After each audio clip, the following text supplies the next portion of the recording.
बहुत बहुत धन्यवाद। आप सब सुन पा रहे हैं।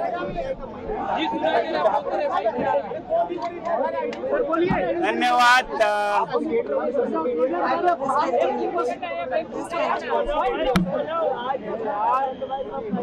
26 दिन के अनशन और इस आंदोलन के खात्मे पर, अंत पर मैं सबसे पहले बापू को याद करने, महात्मा गांधी को याद करने, उन्हें कृतज्ञता व्यक्त करने, धन्यवाद देने राजघाट आना चाहता था और देश को बताना चाहता था कि उनका बताया जो रास्ता है वो आज भी उतना ही प्रासंगिक है, उतना ही उपयुक्त है जितना कि 100 साल पहले था। दरअसल ये लोग कहते रहे हैं कि ये ऐसे शासन में, ऐसे शासक के साथ ये तरीके नहीं चलते हैं। मेरी समझ है कि ये शासक या शासन से ज्यादा जनमानस, जनता के दिल तक संदेश पहुंचाता है और कोई भी सरकार हो, कोई भी शासन हो, वो जनता की सुनते हैं, चाहे मेरी ना सुने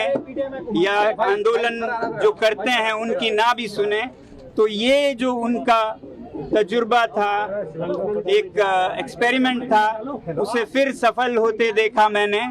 इससे पहले 5-6 सालों में लद्दाख के स्तर पर हम इस प्रयोग का, गांधी जी के इस प्रयोग का उपयोग करते, उस पर अभ्यास करते आए हैं और उसे बहुत उपयुक्त, बहुत प्रासंगिक देखा, मगर मुझे देश के स्तर पर नहीं पता था।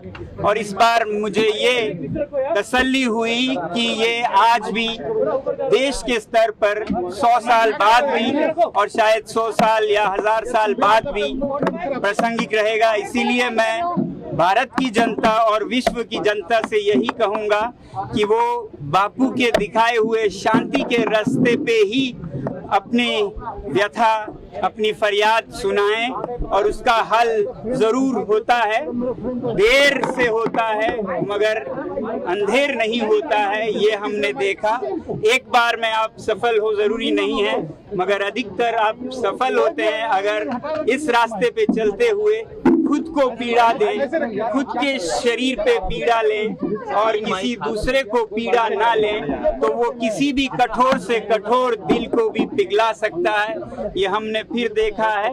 मैं बधाई देना चाहता हूँ इस देश की युवा पीढ़ी को, इस देश के जनसाधारण और सभी नागरिकों को, बड़े बूढ़े, छोटे बड़े, और जो आयोजक युवा थे जिन्होंने इस आंदोलन को बहुत ही शांतिपूर्ण तरीकों से आगे लिया, उन सब का बधाई देना चाहता हूं। हमें ये समझना होगा कि ये अगर हल कुछ हुआ है, कुछ उपलब्धि हुई है, तो वो हमारे बाजुओं की ताकत से या हमारे लाठियों या पत्थर से नहीं हुआ है। ये हमारे शांति की अपील से हुआ है, खुद पर जो हमने पीड़ा ली उससे हुआ है। बल्कि जो लाठियां और पत्थर हैं उनसे तो बात और बिगड़ने का डर था, बहुत डर था, जिसके कारण मुझे ये शांतिपूर्ण पथ को समय से पहले ही रोकना भी पड़ा, क्योंकि हम सब शांतिपूर्ण रहे। यही मैं चाहता था, चाहता रहूंगा और यही संदेश दूंगा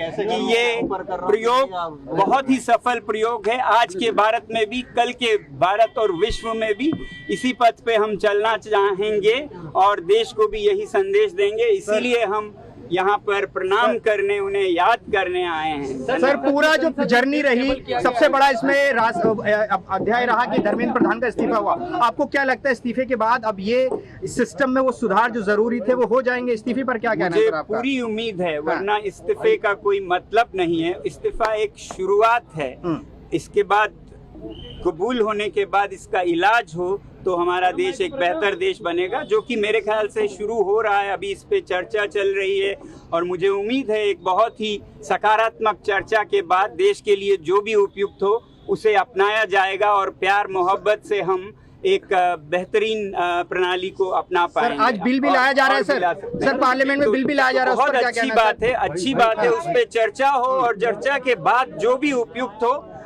अच्छी तरह चर्चा करके उसे अपनाया सर, जाए। एक और मुद्दा है, सीजेपी ने ये कहा है कि लगातार एक्शन हो रहा है। बोल रहे हैं सर सीजेपी ये कह रही है कि जो एक्शन हो रहा है, पुलिस ने और सरकार ने वादा किया था कुछ एक्शन नहीं होगा, लेकिन एक्शन हो रहा है। 5 बजे मुझे उम्मीद है कि वादे निभाए जाएंगे। जो शांतिपूर्ण जो प्रदर्शन कर रहे हैं उन पर कोई एक्शन नहीं होगा।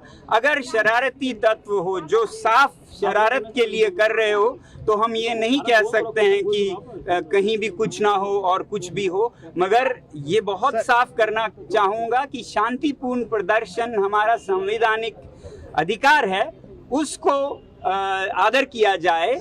बाकी न्याय अपना काम करे। 20 जुलाई को जो हुआ सर, विपक्ष ये कह रहा है, गृहमंत्री को जवाब देना चाहिए जो गोली चलाई गई है, पैलेट गन का इस्तेमाल हुआ, विपक्ष भी ये कह रहा है सर। जहां भी कुछ भी होता है लोकतंत्र में हर एक नेता हर एक मंत्री जवाब दे तो होते ही हैं, और जवाब हो तो क्यों ना दें, ये होनी चाहिए। मैं ये कहूँगा जहाँ भी जनता सवाल करे उसका जवाब हो, जवाबदेही की जगह हो, और वो संसद और विधानसभाएं हैं। सर मैं ज्यादा गांधी जी के इस पवित्र स्थल पर ज्यादा विवादों में नहीं फंसना चाहूँगा। आप लोगों का बहुत बहुत धन्यवाद पीएम से माफी की मांग कांग्रेस पार्टी कर रही है सर। बहुत उत्साहित है, सेलिब्रेट कर रहे हैं, इस पर भी सवाल खड़े कर रहे हैं कई लोग। अच्छा कुछ देश में हुआ तो उसको खुशी मनाएं, मगर विजय में भी विनम्रता हो, ऐसे ना करें कि किसी के दिल को दुखे। तो इसलिए मैं यही चाहूँगा कि बड़े दिल के साथ और प्यार और मोहब्बत के साथ आगे बढ़े। बहुत बहुत आप सभी का धन्यवाद जो आप ये संदेश आगे ले जा रहे हैं। बहुत बहुत